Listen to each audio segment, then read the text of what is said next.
미국이 40시간 전에 전쟁을 예측한다면 한국은 0.7초 만에 전쟁을 끝냅니다. 제가 나토 최고위 회의에서 이런 말을 했을 때 미국 대표단이 경악했습니다. 독일이 왜 한국 편을 드는 거죠? 저는 담담하게 답했습니다. 저는 진실의 편입니다.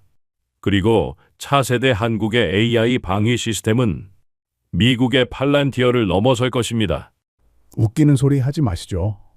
3천억 달러를 쏟아부은 미국의 팔란티어. 단 5년 만에 그것을 넘보고 있는 한국형 방위 시스템. 이건 단순한 기술 경쟁이 아니었습니다. 거대 자본 대 무명의 천재들. 실리콘밸리 오만함과 동해바다의 침묵. 제가 독일 국방부 AI 전략 분석관으로서 목격한 가장 충격적인 순간을 지금부터 들려드리겠습니다. 왜 이유가 미국 대신 한국에 놀라게 된 것인지, 왜 한국의 30대 젊은 과학자들이 자신의 이름조차 숨긴 채 일하는지 모든 진실을 털어놓겠습니다. 저는 독일 국방부 산하 사이버방위청에서 AI 전략 분석관으로 일하는 마쿠스 슈나이더입니다. 올해로 31살이 되었고 미넨 공대에서 인공지능을 전공한 뒤 곧바로 나토 자문단에 합류했죠. 솔직히 말하면 저는 꽤 엘리트 코스를 밟았다고 자부했어요. 26살에 이미 팔란티어 시스템을 실무에서 다뤘고 미군의 AI 기술 체계를 유럽에 적용하는 프로젝트를 주도했거든요. 당시 제 머릿속엔 하나의 공식이 박혀 있었습니다. 군사 AI는 곧 미국 기술이라는 거죠. 제가 처음 팔란티어를 접했을 때의 충격은 지금도 생생해요. 수백만 개의 데이터를 실시간으로 분석하고 위협을 예측하는 그 능력. 이게 진짜 21세기 전쟁의 모습이구나 싶었죠. 피터 틸이 만든 이 회사가 어떻게 CIA와 펜타곤의 핵심 파트너가 되었는지 충분히 이해가 갔습니다. 그때 제 업무는 간단했어요. 미국의 AI 방위 시스템을 유럽 각국에 맞게 조정하고 나토 회원국들이 효율적으로 활용할 수 있도록 교육하는 것이었죠. 독일, 프랑스, 영국 모두가 팔란티어의 위력 앞에 감탄했고 우리는 그저 미국이 만든 그 기술을 잘 배우고 따라가는 것만으로도 벅찼습니다. 한국요? 물론 알고 있었죠. 나토 회의에서 가끔 언급되는 우방국 중 하나였으니까요. K방산이 최근 주목받고 있다는 것도 들었고 K9 자주포나 K2 전차가 유럽에서 인기를 끌고 있다는 소식도 접했어요. 하지만 그건 어디까지나 하드웨어 얘기였죠. AI 방위 시스템. 그건 완전히 다른 차원의 문제였습니다. 이건 단순히 돈만 있다고 되는 게 아니거든요. 수십 년간 축적된 데이터, 실리콘밸리의 천재들, 그리고 무엇보다 실전 경험이 필요했죠. 미국은 이라크, 아프가니스탄에서 20년간 실전 데이터를 쌓았고 그걸 바탕으로 팔란티어를 발전시켰어요. 제 동료들과 저는 종종 이런 농담을 했습니다. 앞으로 30년 뒤에도 우리는 미국 AI를 쓰고 있을 거야. 다른 선택지가 있을까? 중국? 기술의 발전 속도는 빠른 편이었지만 당연히 서방 세계가 채택하기엔 정치적으로 불가능했죠. 러시아? 더 말할 필요도 없고요. 한편으로는 일본? 로봇 기술은 뛰어나지만 AI 방위 시스템은 여전히 미국에 의존하고 있었습니다. 그래서 한국이 독자적인 AI 방위 시스템을 개발하고 있다는 소문을 처음 들었을 때 저는 그저 코웃음을 쳤어요. 또 하나의 국산화 프로젝트겠지. 결국엔 팔란티어 라이선스를 사서 조금 개조하는 수준일 거야. 얼마나 오만했는지 지금 생각하면 얼굴이 화끈거립니다. 저는 한국이라는 나라를 완전히 과소평가하고 있었던 거예요. 그들이 6.25 전쟁의 폐허에서 일어나 선진국이 된 것처럼 AI 분야에서도 무언가 특별한 일을 해낼 수 있다는 가능성을 전혀 고려하지 않았죠. 2023년 봄 UN 산하 국제기술방위회의에 참석하기 위해 제네바로 향하면서도 저는 여전히 그런 생각을 하고 있었습니다. 발표 일정표를 보면서 한국형 AI 시스템 한빛 시스템이라는 제목을 봤을 때도 별다른 기대는 없었어요. 한빛? 뭔가 한국스러우면서도 이름은 예쁘네. 빛이라는 의미라. 하지만 팔란티어의 모든 것을 보는 눈이라는 컨셉에 비하면 너무 추상적이지 않나? 그때만 해도 몰랐죠. 한국이 조용히 하지만 확실하게 준비해온 것이 무엇인지를요. 지금도 그날 아침이 생생합니다. 커피를 마시며 발표장으로 들어가던 제 발걸음이 얼마나 가벼웠는지. 그리고 2시간 뒤 그 발걸음이 얼마나 무거워졌는지 말이죠. 2022년 2월 24일 러시아가 우크라이나를 침공했을 때 전 세계가 충격에 빠졌습니다. 하지만 저희 독일 국방부 상황실은 달랐어요. 왜냐고요? 팔란티어가 이미 40시간 전에 모든 걸 예측하고 있었거든요. 러시아군의 병력 이동, 보급로 구축, 통신 패턴의 변화. 팔란티어는 위성 데이터와 신호 정보, 소셜 미디어까지 종합 분석해서 침공 시점을 거의 정확하게 맞췄습니다. 심지어 어느 방향으로 진격할지, 첫 타격 목표가 어디인지까지 예측했죠. 그때 저는 진심으로 소름이 돋았어요. 이게 바로 21세기 전쟁이구나. 총알이 날아오기 전에 이미 AI가 모든 걸 알고 있다니. 그 이후로 팔란티어는 유럽 방위의 핵심이 되었습니다. 독일은 즉시 10억 유로 규모의 계약을 체결했고 프랑스와 영국도 뒤따랐죠. 나토 전체가 팔란티어를 중심으로 재편되기를 원했어요. 하지만 여기엔 불편한 진실이 하나 있었습니다. 우리는 완전히 미국 기술에 종속되어 가고 있었다는 거죠. 팔란티어의 핵심 알고리즘은 블랙박스였고 우리는 그저 사용자일 뿐이었어요. 마치 스마트폰은 쓸 줄 알지만 만들 줄은 모르는 것처럼 말이죠. 독일 정부 내부에서도 우려의 목소리가 나왔어요. 만약 미국과 이해관계가 충돌한다면? 그들이 시스템 접근을 차단하면? 하지만 대안이 없었습니다. 유럽연합 차원에서 독자적인 AI 방위 시스템 개발을 시도했지만 너무 많은 나라가 참여하다 보니 의사결정이 느렸고 미국과의 기술 격차는 좁혀지지 않았죠. 제가 속한 부서의 임무는 명확했습니다. 팔란티어를 최대한 효율적으로 활용하고 유럽의 안보 상황에 맞게 커스터마이징하는 것. 하지만 실상은 미국이 허용하는 범위 내에서만 조정이 가능했어요. 가장 답답했던 건 데이터 주권 문제였습니다. 유럽의 모든 안보 데이터가 팔란티어를 통해 처리된다는 것은 결국 미국이 우리의 모든 비밀을 들여다볼 수 있다는 의미였거든요. 물론 동맹이니까 문제없다고들 했지만 과연 그럴까요? 2023년 초 저는 베를린에서 열린 비공개 브리핑에 참석했습니다. 팔란티어의 새로운 버전이 공개되는 자리였죠. 발표자는 자신만만하게 말했어요. 이제 팔란티어는 단순히 예측하는 것을 넘어 최적의 대응 방안까지 제시합니다. 인간 지휘관보다 더 나은 전술적 판단이 가능해졌죠. 순간 섬뜩했어요. AI가 전쟁을 예측하고 이제는 어떻게 싸울지까지 결정한다니. 그런데 그 AI는 우리 것이 아니라 미국 것이었죠. 그때 한 프랑스 장군이 조심스럽게 물었습니다. 혹시 다른 나라들도 비슷한 시스템을 개발하고 있나요? 중국이 투자를 엄청나게 한다던데요. 팔란티어 담당자가 웃으며 답했어요. 중국은 나름의 시스템을 만들고 있지만 우리와는 10년 이상 격차가 있습니다. 다른 나라들은 글쎄요, 시도는 하겠지만 의미 있는 결과를 낼 수 있을지 의문입니다. 그때 누군가가 작게 중얼거렸어요. 한국은 어떤가요? 담당자는 어깨를 으쓱했습니다. 한국요?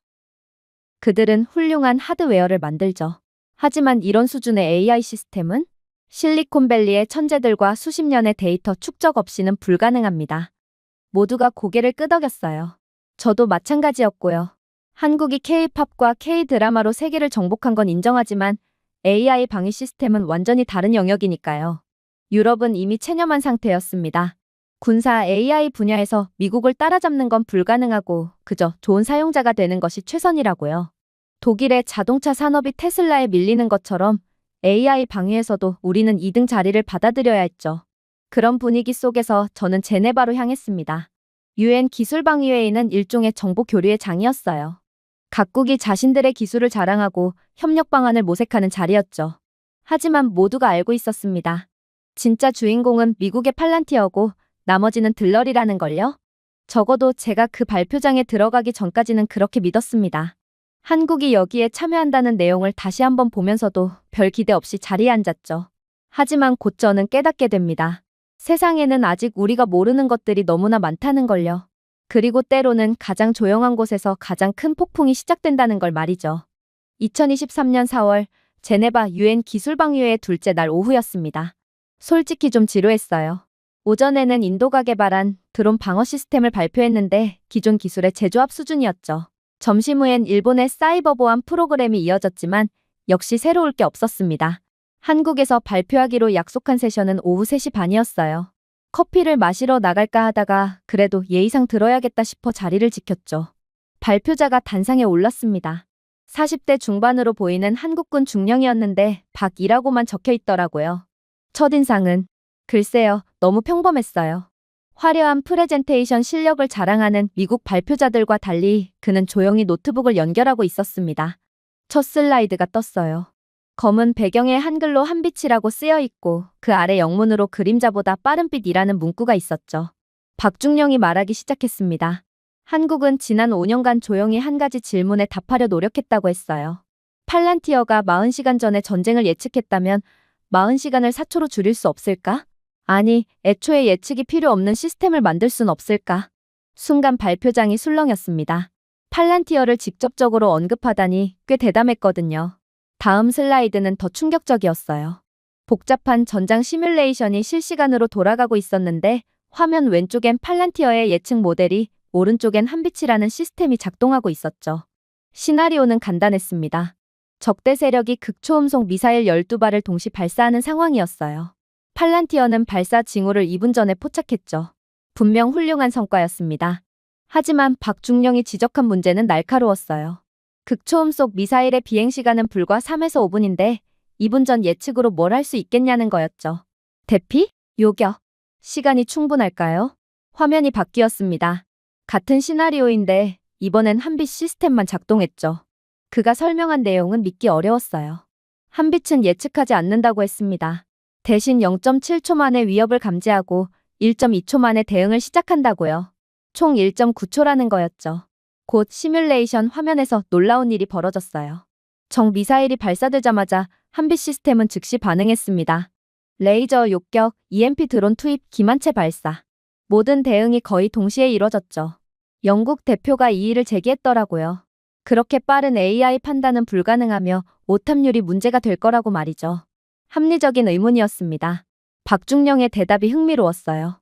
한빛은 단일 AI가 아니라 4개의 독립된 AI가 동시에 작동하는 통합 시스템이라는 거였습니다. 화면에 나타난 구조도를 보니 E는 eye, M은 mind, H는 손, P는 침투자로 구성되어 있더군요. 각각의 AI가 전문 영역을 담당하면서도 실시간으로 정보를 공유하는 방식이었죠. 발표 중 나온 말 중에 특히 인상 깊었던 부분이 있었어요. 600년 전 이순신 장군이 하객진으로 왜군을 격파했듯이 자신들은 AI로 하객진을 만들었다는 표현이었습니다. 단순한 기술 자랑이 아니라 뭔가 다른 철학이 느껴졌죠.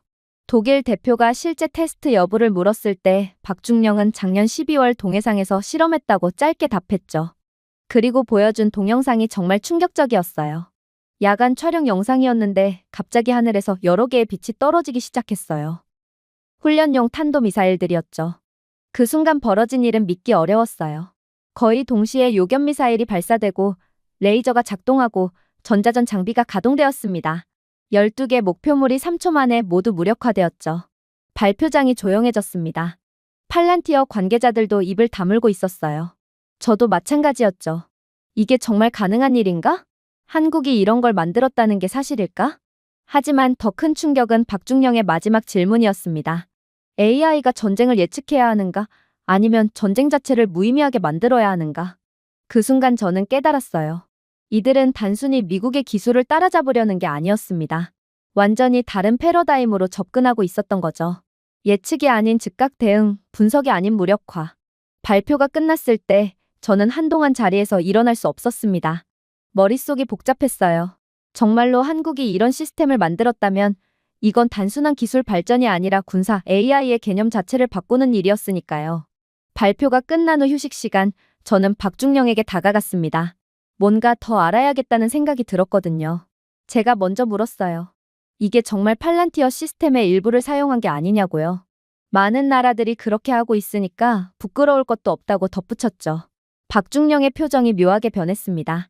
불쾌해하는 것도 아니고 당황하는 것도 아닌, 뭐랄까 안타까워하는 듯한 표정이었어요. 그가 조용히 말했더라고요. 우리는 감시받는 시스템보다 우리가 지키는 시스템을 원했다고. 그 한마디가 제게는 충격이었습니다. 질문 시간에 그와 더 이야기를 나눴어요. 한국이 왜 독자 개발을 고집했는지 물었더니 그의 대답이 인상적이었습니다. 팔란티어는 훌륭하지만 모든 데이터가 미국을 거쳐간다는 거였어요. 동맹국이라 해도 자국의 방위 정보가 타국 시스템에 완전히 노출되는 건 위험하다고 판단했다는 거죠. 그래서 5년 전부터 시작했습니다. 처음엔 10명도 안 되는 팀이었어요. 10명이요? 팔란티어는 수천 명의 엔지니어가 20년간 개발한 시스템인데? 제가 놀라자 박중령이 덧붙였습니다. 대신 저희에겐 절박함이 있었습니다. 북한의 극초음속 미사일, 중국의 군사력 확장. 예측할 시간이 없었어요. 바로 막아야 했죠. 그때 깨달았습니다. 미국과 한국의 접근법이 근본적으로 달랐다는 걸요. 미국은 전 세계를 감시하고 예측하는 신의 눈을 만들려 했고, 한국은 자국을 지키는 빛의 방패를 만들려 했던 거예요. 박중령이 태블릿을 꺼내 뭔가를 보여주더군요. 한빛 시스템의 반응 속도 비교 차트였어요. 팔란티어가 위협을 분석하는데 평균 8초에서 15초가 걸리는 반면 한빛은 0.7에서 1.2초였습니다. 10배 이상 빠른 거죠. 제가 물었어요. 어떻게 그게 가능한지. 그의 설명이 흥미로웠습니다. 팔란티어는 모든 가능성을 분석하지만 한빛은 즉각적인 위협만 처리한다는 거였어요. 솔직히 미국의 팔란티어는 세계 최고 수준이고 언제 어느 상황에 내놓아도 종합적인 AI 시스템이 작동한다고요. 하지만 한국은 자신들의 맞춤형 전략 AI를 만드는데 그럴 필요가 있겠냐 싶었다는 거죠. 그냥 단순하게 마치 인간이 뜨거운 것을 만지면 생각하기 전에 손을 떼는 것처럼 반사적으로 대응하는 시스템이라고요. 한국은 이걸 디지털 반사신경이라고 부른다고 했어요. 순간 소름이 돋았어요. 이건 정말 다른 차원의 접근이었습니다. 서양의 AI가 생각하는 기계를 만들려 했다면 한국은 본능적으로 반응하는 기계를 만든 거죠. 더 놀라운 건 개발 과정이었어요. 박중령의 말에 따르면 개발팀의 평균 나이가 32세였다고 해요. 박사학위자는 절반도 안 됐고 대부분이 군 대체복무 산업요원로 차출된 인재들이었다고 합니다. 미국이었으면 그들 각자가 억만장자가 됐겠죠. 하지만 우리 팀원들은 이름조차 공개하지 않습니다. 왜냐고 물었더니 그가 쓸쓸하게 웃었어요. 우린 스타가 되고 싶은 게 아니라 나라를 지키고 싶었으니까요. 그 말에 저는 할 말을 잃었습니다. 실리콘밸리에선 AI 엔지니어들이 연봉을 100만 달러씩을 받고 언론의 스포트라이트를 받는데 한국에선 이름도 없는 젊은이들이 묵묵히 세계 최고 수준의 시스템을 만들고 있었던 거예요. 한국은 전쟁 자체를 무의미하게 만들려 합니다. 적이 쏘면 맞고 또 맞고 계속 막으면 결국 적도 쏘기를 포기하겠죠. 그 순간 저는 확신했어요. 이건 단순한 기술 개발이 아니라 전쟁의 패러다임을 바꾸는 혁명이었다는 거려. 그리고 그 혁명이 세계 최강국 미국이 아닌 작은 반도국가 한국에서 시작됐다는 게 아이러니했죠. 동시에 과연 이게 실제로 작동할까? 시뮬레이션이 아닌 실전에서도 같은 성능을 낼 수 있을까? 의문이 들긴 했어요. 하지만 이미 제 마음 한구석에선 알고 있었어요. 한국이 뭔가 특별한 걸 만들었다는 걸. 그리고 그것이 우리가 알던 군사 AI의 질서를 완전히 뒤흔들 거라는 걸 말이죠. 회의가 끝난 후 놀라운 일이 벌어졌습니다. 박중령이 저를 비공개 시연에 초대했던 거예요. 독일이 팔란티어의 주요 사용국이라 특별히 보여주고 싶다고 하더라고요. 다음 날 새벽, 제네바 외곽의 한 군사시설로 이동했습니다. 그곳엔 이미 몇몇 국가 대표들이 와 있었는데 제 동료인 프랑스의 뒤부아 대령도 있었어요. 그는 팔란티어 신봉자로 유명했죠. 시연장에 들어서자 거대한 스크린들이 보였습니다. 한쪽엔 팔란티어가 다른 쪽엔 한빛 시스템이 준비되어 있었어요. 실제 작전 상황을 가정한 비교 시연이었죠. 첫 번째 시나리오가 시작됐습니다. 복수의 드론대가 동시다발적으로 공격하는 상황이었어요. 팔란티어는 드론들의 비행 패턴을 분석하고 공격 경로를 예측하기 시작했습니다. 인상적이었죠. 하지만 한빛의 대응은 차원이 달랐어요. 한빛, E가 드론을 감지하는 순간 M이 위협 수준을 판단하고 H가 즉시 대응 수단을 가동했습니다. 레이저, EMP, 재밍. 0.9초 만에 첫 대응이 시작됐고 3초 안에 모든 드론이 무력화됐죠. 팔란티어가 아직 분석 중일 때 한빛은 이미 위협을 제거한 거예요. 뒤부아 대령이 비웃듯 말했더라고요. 시뮬레이션에선 다 가능하다고, 실전은 다를 거라고요. 하지만 한국 측 담당자가 보여준 다음 영상이 그의 입을 다물게 했습니다. 작년 12월 동해상 실제 훈련 영상이었어요. 북한의 신형 미사일을 가정한 모이탄 24발이 동시 발사되는 극한 상황이었죠. 한빛 시스템은 단 2.8초 만에 모든 표적을 타겟팅해 요격 미사일이 발사되었어요. 북한의 미사일을 무력화했습니다. 단 한 발의 실패도 없었어요. 더 충격적인 건 시스템 로그였죠. 한빛 P가 발사 지점을 역추적해 3.5초 만에 정밀 타격 좌표를 산출했다는 거예요. 만약 실전이었다면 적이 두 번째 공격을 하기도 전에 발사대가 파괴됐을 겁니다. 시연이 계속될수록 분위기가 달라졌어요. 처음엔 회의적이던 참관자들이 하나둘 몸을 앞으로 기울이기 시작했죠. 특히 사이버전 대응 시연은 압권이었습니다. 팔란티어가 해킹 시도를 분석하는 동안 한빛은 이미 공격을 차단하고 역추적까지 완료했으니까요. 뒤부아 대령이 억지로 반박을 시도했습니다. 그래도 팔란티어의 글로벌 정보 수집 능력은 따라올 수 없다고요. 그때 한국 측 책임자가 조용히 말했더라고요. 맞습니다. 우린 전 세계를 감시하지 않아요. 대신 우리에게 날아오는 모든 위협을 막을 뿐입니다. 칼이 날아올 때 누가 던졌는지 아는 것보다 그 칼을 막는 게 먼저 아닐까요? 그 말에 시연장이 조용해졌습니다. 철학의 차이가 명확했거든요. 미국은 전지적 시점을 추구했고 한국은 완벽한 방어를 추구했던 거예요. 시연이 끝난 후 뒤부와 대령조차 인정할 수밖에 없었습니다. 방어 분야에선 한빛이 팔란티어를 압도한다고요. 심지어 그는 프랑스 정부에 한국과의 기술 협력을 건의하겠다고 했죠. 저는 그날 밤 호텔에서 보고서를 작성했습니다. 제목은 AI 방위 체계의 패러다임 전환, 한국 한빛 시스템 분석. 결론 부분에 이렇게 썼습니다. 더 이상 미국 일변도의 시스템 의존은 위험하다. 한국의 한빛은 새로운 선택지를 제시했고 이유는 이를 진지하게 검토해야 한다. 일주일 후 독일 국방부에서 답신이 왔어요. 국방장관이 직접 한국을 방문하겠다는 내용이었죠. 그리고 흥미로운 문장이 하나 더 있었습니다. 미국도 이미 한빛 시스템에 주목하고 있다. 우리가 늦기 전에 움직여야 한다. 저는 확신했습니다. 조용히 하지만 확실하게 한국이 군사 AI의 새로운 기준을 만들고 있다는 걸요. 그리고 머지않아 전 세계가 한빛의 빛을 따라가게 될 거라는 걸 말이죠. 지금은 2024년 가을입니다. 제네바에서 한빛을 처음 본 지 1년 반이 지났죠. 최근 흥미로운 소식을 들었어요. 한빛이라는 이름이 사실 가칭이라는 거였습니다. 실제 시스템명은 아직도 기밀이라고 하더군요. 어쩌면 이것도 한국의 전략일지 모른다는 생각이 들었어요. 적에게 시스템의 실체를 완전히 드러내지 않는 일종의 연막작전 말이죠. 더 놀라운 건 한국이 이 시스템을 수출할 생각이 없어 보인다는 겁니다. 독일을 비롯한 여러 나라가 기술 이전을 요청했지만 한국은 정중히 거절했다고 해요. 대신 기술 협력이라는 애매한 표현만 쓰더라고요. 처음엔 이해가 안 됐죠. 이런 혁신적인 기술로 막대한 수익을 올릴 수 있을 텐데 왜 안 파는 걸까? 하지만 곰곰이 생각해보니 이해가 됐어요. 한빛은 한국의 특수한 안보 환경에 맞춰 설계된 시스템이었던 거죠. 휴전선, 북한의 위협, 주변 강대국들. 이런 조건에서 탄생한 맞춤형 방어 체계였던 겁니다. 한국이 자체 방위 시스템을 해외에 공개하길 거리는 것도 당연했어요. 이건 단순한 상품이 아니라 국가의 생존이 걸린 문제니까요. K9 자주포를 파는 것과는 차원이 다른 일이었죠. 최근 나토 회의에서 재미있는 에피소드가 있었습니다. 미국 대표가 한국의 AI 방위 시스템에 대해 언급하며 이렇게 말했다고 해요. 우리도 예측에서 대응으로 전략을 수정하고 있다고요. 팔란티어도 한빛의 영향을 받아 변화하고 있다는 신호였죠. 사실 요즘도 가끔 박중영과 이메일을 주고받습니다. 물론 기밀에 관한 얘기는 하지 않죠. 다만 그가 최근에 보낸 메일에 인상적인 문장이 있었어요. 우리의 목표는 세계 최강이 되는 게 아닙니다. 단지 우리 국민들이 안전하게 잠들 수 있는 밤을 만드는 거죠. 이 문장이 한빛 시스템의 본질을 가장 잘 설명한다고 생각해요. 거창한 야망이 아닌 소박하지만 절실한 바람에서 탄생한 기술. 그래서 더 강력했던 게 아닐까요? 얼마 전 독일 국방부에서 저를 불렀습니다. EU 독자 AI 방위 시스템 개발 프로젝트를 맡아달라고요. 거절했습니다. 대신 이렇게 제안했죠. 팔란티어를 따라가지도 한빛을 모방하지도 맙시다. 유럽은 우리만의 길을 찾아야 합니다. 한국이 보여준 건 단순한 기술이 아니었어요. 기존에 있는 기술을 카피하지 않아도 충분히 혁신할 수 있고 오히려 절박함이 더 큰 창의성을 낳는다는 증명이었죠. 무엇보다 진정한 힘은 과시가 아닌 침묵 속에 있다는 걸 배웠습니다. 한국을 통해서 말이죠. 지금도 한국 어딘가에선 이름 모를 젊은 과학자들이 밤을 새우고 있을 겁니다.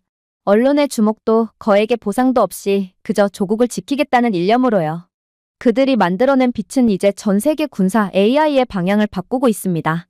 예측에서 대응으로, 감시에서 방어로, 공격에서 억제로.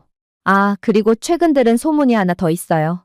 한국에서 사용하는 시스템 이름은 앞으로도 영원히 기밀이겠지만 업그레이드 중인 한국의 AI 차세대 시스템의 코드명이 새벽이라고 하더군요. 어둠이 가장 짙을 때 떠오르는 첫 빛이라는 의미래요. 무슨 의미인지 아시겠죠? 한국의 도전은 이제 시작일 뿐이라는 겁니다.